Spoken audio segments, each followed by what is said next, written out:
எல்லாருக்கும் வணக்கம். Oracle financial பத்தி நான் ஒரு 2 வாரம் முன்னாடி ஒரு வீடியோல சொல்லியிருந்தேன். அதாவது இன்ஃபோசிஸ் இல்ல, டிசிஎஸ் இல்ல நான் வாங்குற ஒரே பங்கு அப்படின்னு சொல்லி. ஸோ இன்னைக்கு பார்த்தீங்கன்னா, 2டே வாரத்துல கிட்டத்தட்ட 20% வரைக்கும் லாபம் குடுத்திருக்கு. ஸோ இந்த பங்க நான் எக்ஸிட் பண்ணிட்டேனா, இத எப்படி கண்டுபிடிச்சேன், இந்த டீட்டெயில்ஸ்லாம் உங்களுக்கு சொல்லப் போறேன். வாங்க வீடியோக்குள்ள போலாம். ஆரக்கிள் ஃபினான்ஷியல்ஸோட ஃபண்டமெண்டல்ஸ் ரொம்பவே சூப்பரா இருக்கு. நீங்க வேல்யூவேஷன் இப்போதைக்கு ஹை அப்படின்னு தான் சொல்லணும். ஏன்னா, இது கிட்டத்தட்ட 52 வீக் ஹை டச் பண்ணிடுச்சு.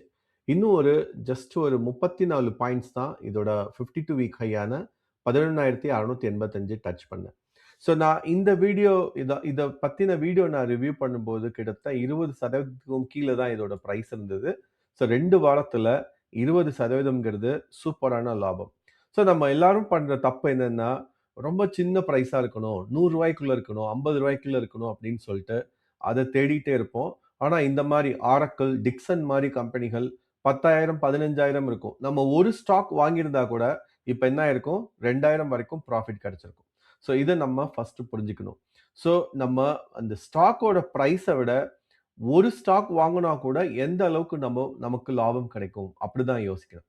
ஸோ இதோட ஃபண்டமெண்டல்ஸ் படி இதோட ஆர்ஓஇ, ஆர்ஓசி, இபிஎஸ் 3மே ரொம்பவுமே சூப்பரா இருக்கு.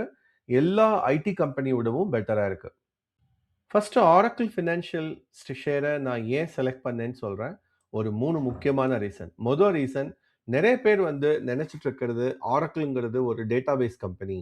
எல்லாரும் மாரி சாஃப்ட்வேர் ப்ராடக்ட் குடுக்குற கம்பெனி அப்படிங்கிறது.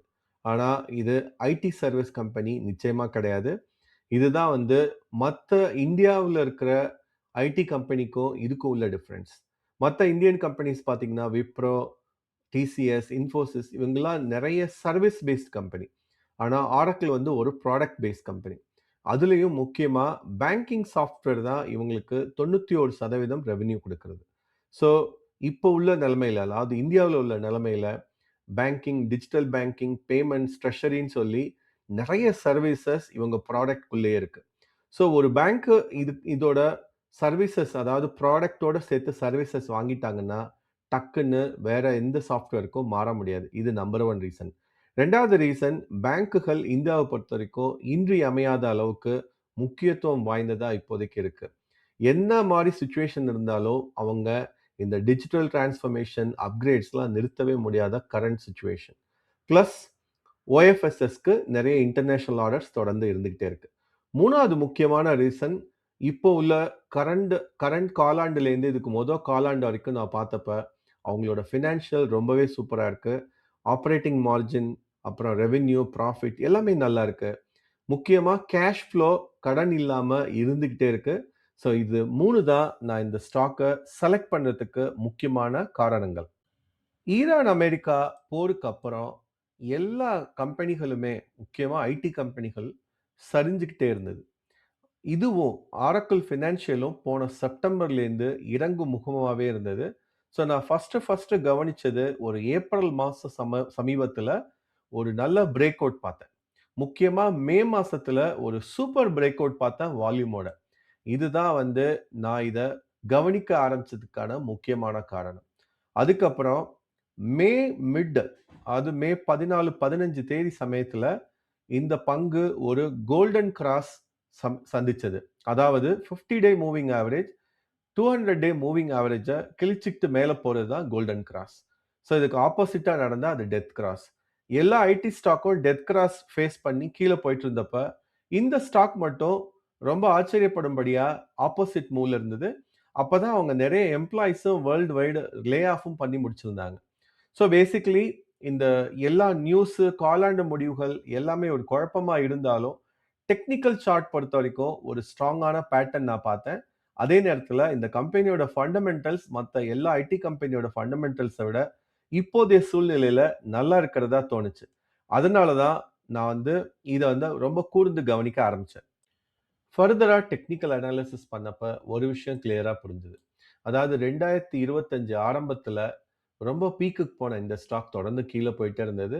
அப்புறம் 2026 மார்ச், ஏப்ரலுக்கு அப்புறம் ஒரு நல்ல புல் பேக் பார்த்தேன். அது ரிவர்ஸ் ஆகி மார்ஜினலா வால்யூம் ஏறிட்டே வந்தது. அதே நேரத்துல இதோட டிஎம்ஏ அதாவது மூவிங் ஆவரேஜஸும் ரொம்ப சூப்பரா பிக்கப் ஆயிட்டு இருந்தது. ஸோ ஒரு பர்ட்டிகுலர் டயத்துல பிரேக் அவுட் மட்டும் இல்லாம, ஒரு நல்ல பேட்டர்னும் ஃபார்ம் ஆக ஆரம்பிச்சது. ஸோ அங்க தான் நான் என்னோட ட்ரேடிங் ஸ்டார்ட் பண்ண ஆரம்பிச்சேன். ஸோ அது எனக்கு வந்து ஒரு நல்ல ப்ராஃபிட்டபிளா மாறுச்சு. ஸோ இப்பவும் என்ன பொறுத்தவரைக்கும் இது வந்து ஒரு ஸ்வீட் ஸ்பாட்ல தான் இருக்குன்னு சொல்லுவேன். இது இங்கேருந்து இதோட ஆல் டைம் ஹையான 13,000 கூடிய சீக்கிரம் டச் பண்ணும் அப்படிங்கிறது என்னுடைய கணிப்பு. அதாவது ஃபர்ஸ்ட் டார்கெட் நான் சொல்லியிருந்தேன். இதோட 52 வீக் ஹை தான் என்னோட ஃபர்ஸ்ட் டார்கெட். அது நான் இப்போதைக்கு அச்சீவ் பண்ணிட்டேன். அடுத்தது இதோட ஆல் டைம் ஹை இங்கேருந்து போகும் அப்படின்னு எதிர்பார்க்கிறேன். ஓஎஃப்எஸ்எஸ் பத்தின இந்த வீடியோ உங்களுக்கு நிச்சயமா பயனுள்ளதா இருக்கும்னு நம்புறேன். இது நிச்சயமா பை, செல் ரெக்கமெண்டேஷன் கிடையாது. நான் கத்துக்கிட்ட விஷயங்கள அவேர்னஸ்க்காக ஷேர் பண்ணிட்டு இருக்கேன். அது தவிர எந்த நோக்கமும் இல்ல.